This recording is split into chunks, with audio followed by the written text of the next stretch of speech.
بات مسلسل جاری ہے کہ خلیج میں جو کھچڑی پک رہی ہے اس میں ہمارا کیا بنے گا اور ان کا کیا بنے گا. حسن اتفاق ہے کہ ہمارے جو سابق چیف آف آرمی اسٹاف ہیں راحیل شریف صاحب وہ تو ریاض میں رہتے ہیں, اور جو موجودہ چیف آف اسٹاف ہیں قمر جاوید باجوہ ان دنوں ترکی کا دورہ کر رہے ہیں. اب ترکی جو ہے وہ سابق نوآبادیاتی طاقت ہے گلف کے سلطنت عثمانیہ کے حساب میں اگر دیکھیں. یہ سمجھ میں نہیں آ رہا گلف کنٹریز جو قطر کے خلاف ہیں یا جو کھلا ایران کے خلاف ہے کہ ترکی کا کیا کریں. اس کی وجہ یہ ہے کہ جب یہ شاہ سلمان 2.5 سال پہلے برسر آئے تو رجب طیب اردوان انہوں نے ریاض کا دورہ کیا اور اسٹریٹجک پارٹنرشپ کا دونوں ملکوں میں معاہدہ ہوا. جبکیاں ہو گئی تھی مطلب وہ, اور اس کے بعد پھر ہوا کہ جو داعش کے خلاف یا سیریا کی خانہ جنگی میں سعودی فضائیہ نے پہلی بار انجر لیک کا جو ہوائی اڈا ہے جی وہاں سے پروازیں سعودی ایئر فورس نے شروع کی اور اب تک کر رہی ہے, مطلب ملٹری کوآپریشن. اچھا اب مسئلہ یہ ہے کہ ایران کے ساتھ تو کھل کے ہے بھائی وہ تو دشمن ہے. اسرائیل کے بارے میں پتا ہے کہ بس ٹھیک ہے وہ خارج کر دو. ترکی کا کیا کریں یہ گلف کوآپریشن کونسل والے, اس لیے کہ ترکی نے اچانک یہ کیا کہ قطر, انہوں نے کہا جی ہم قطر کے ساتھ ہیں. اور رجب طیب اردوان نے ابھی پرتگال کا ایک چینل ہے اسے انٹرویو دیتے ہوئے بڑے کھل کے کہا کہ جناب یہ جو قطر کے ساتھ ہو رہا ہے یہ تقریباً سزائے موت دینے کے برابر ہے, اور آپ یہ کہہ رہے ہیں کہ قطر جو ہے وہ دہشت گردی کا حامی ہے. میرا تجربہ یہ ہے کہ صورتحال بالکل مختلف ہے, وہ داعش کا سب سے بڑا مخالف ہے.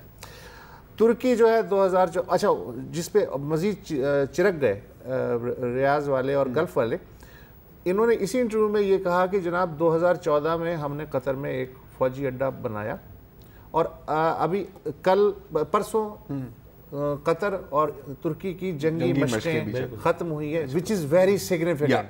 Timing is everything. Timing is very significant. تو اسی انٹرویو میں انہوں نے یہ کہا کہ ہم نے سعودی عرب کو بھی 2014 میں کہا تھا کہ بھائی یہ اڈا ہم یہاں ایک قطر میں بنا رہے ہیں, ایک آپ کے لیے بنا دیتے ہیں اس لیے کہ آپ بھی ہمیں اتنا ہی عزیز ہیں, آپ بھی بھائی ہیں, یہ بھی بھائی ہیں, بھائیوں کی طرح رہتے ہیں. داعش کے خلاف کارروائی. اچھا یہ بیان انہوں نے دے دیا. اس کے بعد ریاض سے جو سعودی خبر رساں ایجنسی ہے اس سے شدید رد عمل آیا. انہوں نے کہا جی کہ ہم اپنی حفاظت خود اگر نہ جانتے ہیں ہمیں ترکی کی مدد کی ضرورت نہیں ہے.